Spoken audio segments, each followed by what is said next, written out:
Hey kids, Smath here, coming at you with our next installment on chapter 18, equilibrium. Now, we just finished studying rates of reactions. Rates are basically how fast a reaction occurs. Equilibrium is more, to give you a definition, equilibrium is a dynamic state, which means it's changing all the time,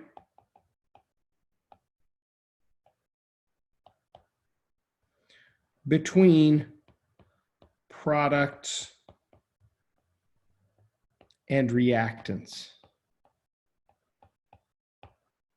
And so equilibrium is where the rate, the speed of the forward reaction equals the speed of the reverse reaction. It doesn't mean that we have equal concentrations or equal amounts, not so in any way, shape, or form. It's where the speed of the forward and the reverse. So this is usually after a reaction's allowed to occur, and then it reaches a state of equilibrium eventually.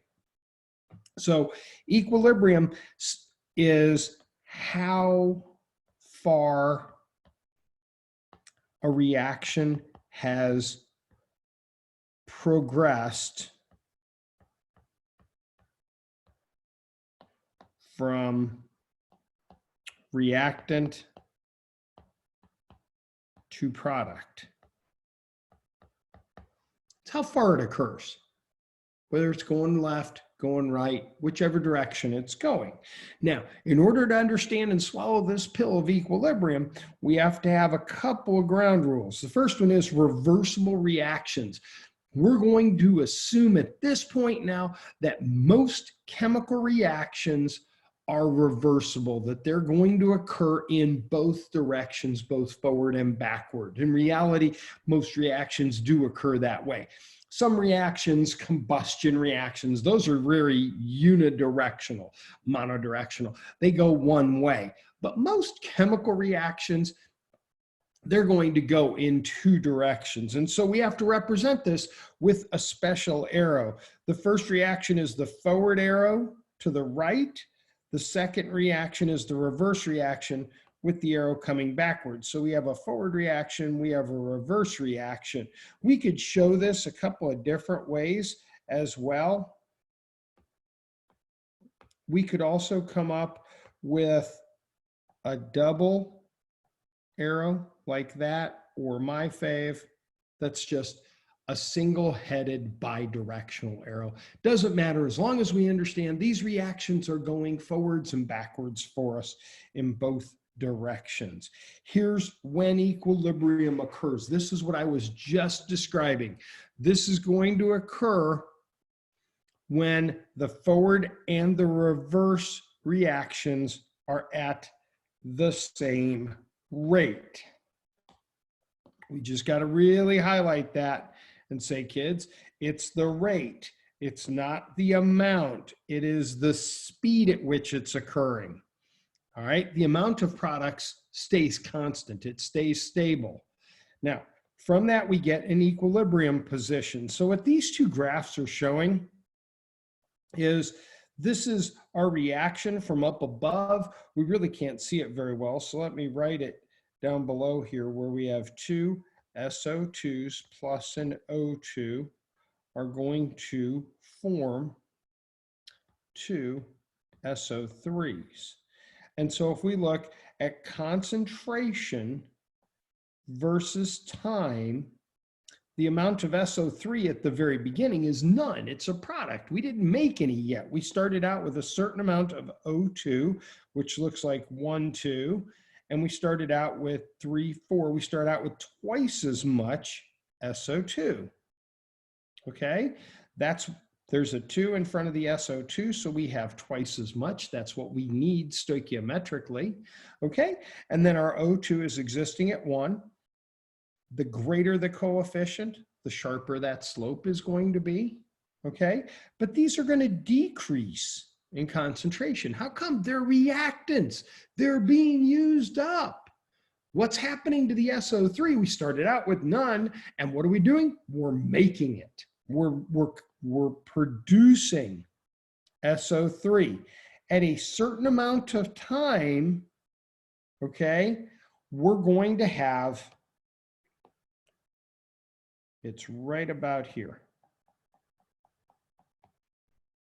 where the production, the rates are parallel, their concentrations here, these concentrations, and that is where we're going to have equilibrium. This is my equilibrium position.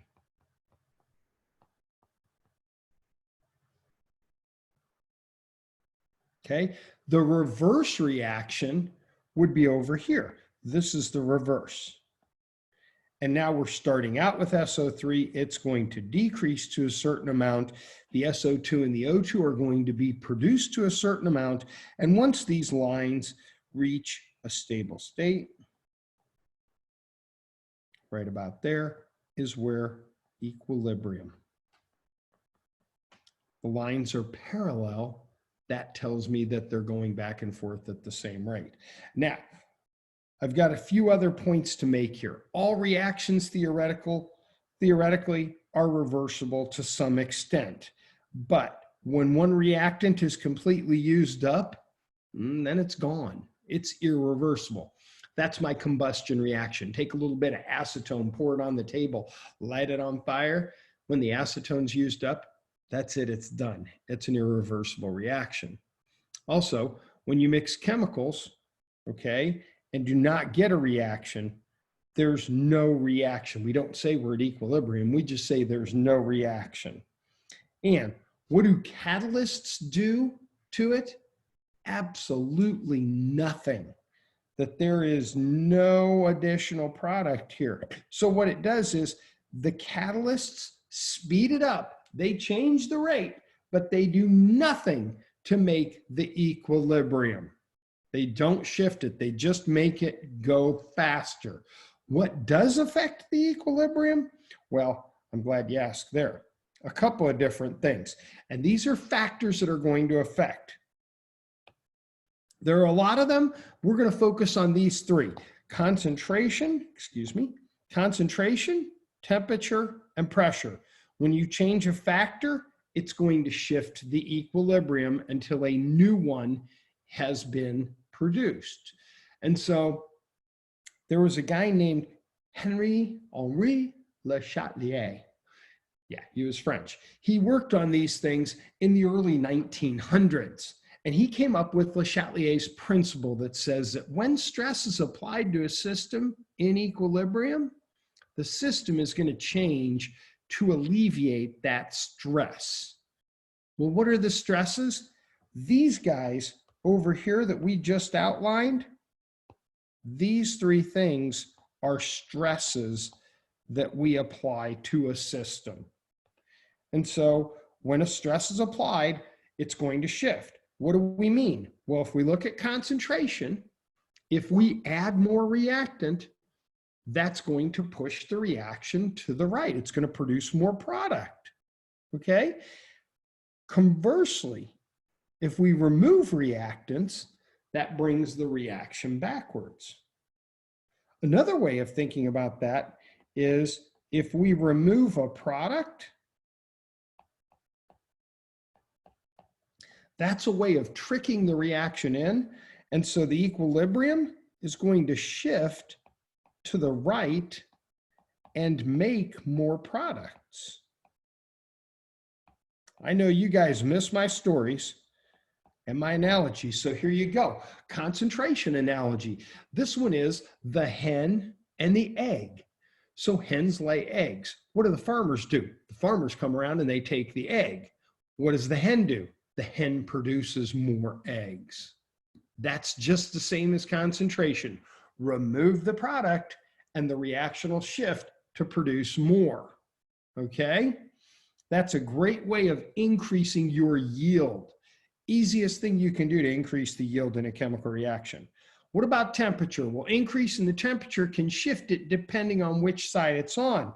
If you have a reaction that's A plus B plus energy, this is endothermic.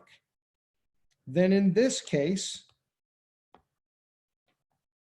increasing T is like adding a reactant, and the response is going to be to shift toward the product.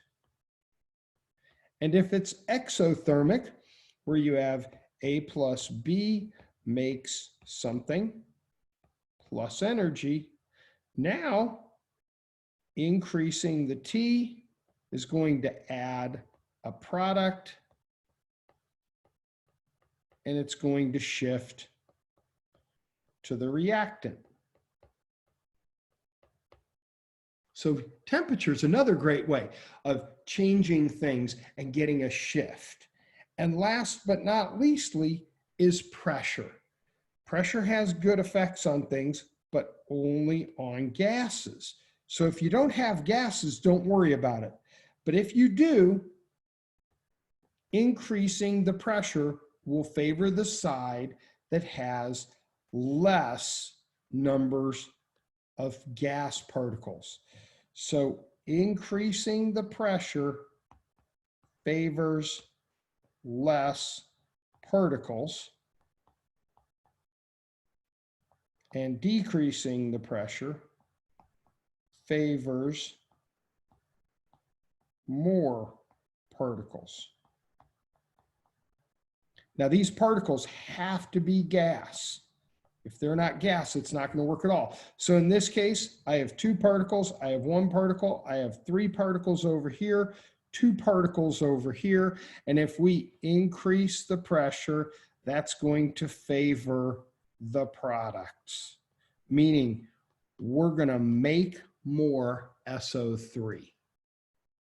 These are going to be the factors that affect our equilibrium position.